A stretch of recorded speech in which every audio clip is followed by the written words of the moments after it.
Assalamualaikum warahmatullahi wabarakatuh. Alhamdulillah, wassalatu wassalamu ala rasulillah wa ba'du. Teman-teman apa kabar? Semoga kita semua senantiasa dalam rahmat, lindungan, dan tentunya bimbingan Allah Subhanahu wa Ta'ala dalam menjalani aktivitas kehidupan harian kita.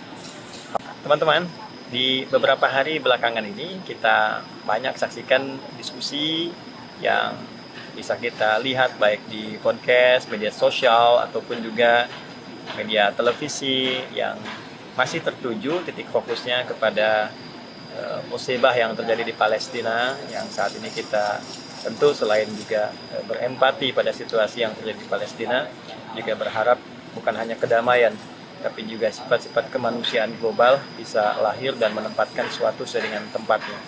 Nah, mengapa kalimat terakhir ini begitu penting, menempatkan segala hal sesuai dengan tempatnya?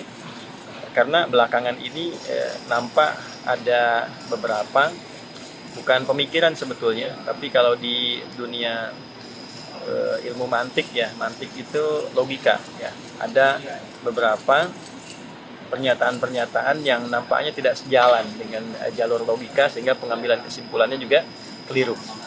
Ya, misal ada pernyataan yang mengatakan bahwa ini Israel itu negara kecil dan diserang oleh Hamas, sehingga karena negara kecil ini ya dia bisa dengan mudah kemudian memberikan pengaruh yang atau damage yang sangat luas sehingga harus memberikan respon yang begitu kencang, begitu destruktif dan sebagainya. Kalau kita balik pernyataan ini menjadi satu logika yang terurai dengan satu pertanyaan lagi. Kapan Israel itu menjadi negara?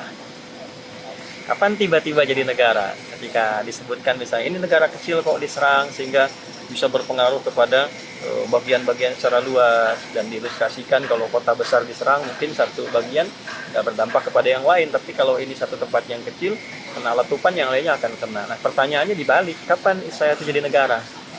Ya, apakah sudah ada komunitas di sana sebelumnya, kemudian terjajah komunitas itu dari faktor eksternal, lantas dia berjuang membebaskan itu dan menjadi negara? Atau fakta sejarah menunjukkan justru terbalik, ya, orang-orang ini adalah tamu datang ke suatu entitas yang sudah eksis ada di situ, kemudian orang-orang yang dipaksa keluar, lantas secara sepihak mendirikan satu negara, ya, lalu orang-orang yang tadi dipaksa keluar membela diri, mempertahankan tanah mereka, mengembalikan tempat mereka, bahkan yang paling hebat, ya menawarkan kalau Anda mau tinggal di sini nggak apa-apa, nggak usah berperang, tapi tidak harus mengambil tanah kami, negara kami, silahkan jadi tetangga yang baik, teman yang baik. Nah, dibalik sekarang cara berpikirnya, kalau ada penjajah datang ke Indonesia, Jepang, Belanda, dan seterusnya, ya kan? Kemudian mereka datang ke tempat kita di Indonesia, lalu setelah itu mengambil satu pulau, ya, taruhlah misalnya Pulau Jawa diambil gitu kan, lalu penduduknya diusir keluar dan sebagainya, lalu mereka mendeklarasikan negara baru. Ya, lalu orang-orang sekitarannya ingin mengambil kembali, mempertahankan setiap tapak dan jengkal tanah mereka. Ya, lantas apakah kita kemudian merasa nyaman atau bahasa Arabnya merasa ridha ketika orang lain berkomentar bahwa oh ini kan negara kecil, kenapa kemudian harus diserang? Kenapa kemudian harus diberondong? Kenapa kemudian harus ya datang berbagai eskalasi penyerangan dan sebagainya? Nah, ini cara berpikir yang nampaknya harus diperbaiki, ya. Tapi boleh jadi kita menghormati pengalaman setiap orang, karena tidak setiap orang berkomentar kecuali dengan latar belakang pengalamannya, pengetahuannya. Ya, boleh jadi mungkin sudah pernah belajar di sana atau berkunjung ke sana sehingga punya kesan tertentu yang menimbulkan pembelaan, dan sebenarnya wajar-wajar saja hal seperti itu karena setiap orang menyampaikan apa yang dia rasakan, apa yang dia miliki. Tapi tentu ada kadar objektif yang kita sepakati bersama melalui kaidah-kaidah dasar. Tidak jadi masalah kalau itu adalah satu tempat yang sudah eksis sebelumnya, sudah bagus, ya, tidak ada kontra dengan yang lainnya. Lantas Anda berkunjung, Anda membela, nggak ada masalah.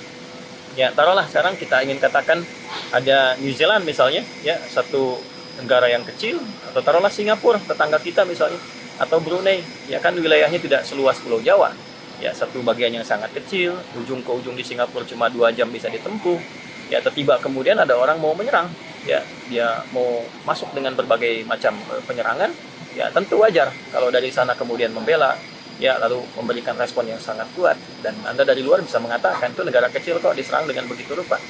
Ya, tapi sekali lagi kalau ada orang masuk ke wilayah Anda, kemudian dia mengambil tanah Anda, bukan hanya itu, dia mengeksekusi tuan rumahnya, dia membunuh anak-anak, menggenosida masyarakatnya, Lantas diam saja itu kan satu hal tanda tanya. Yang paling besar adalah apakah juga kita akan mengatakan hal yang sama saat negara kita dijajah. Itu poin yang paling pokok. Ya, saya kira itu bagian pertama teman-teman sekalian yang mengajak kita untuk berpikir bahwa tidak setiap pernyataan-pernyataan itu ketika diuji secara logika bisa nampak benar, tapi sekaligus itu juga memperlihatkan kepada kita semua bagaimana kita meniti jalan berpikir kita.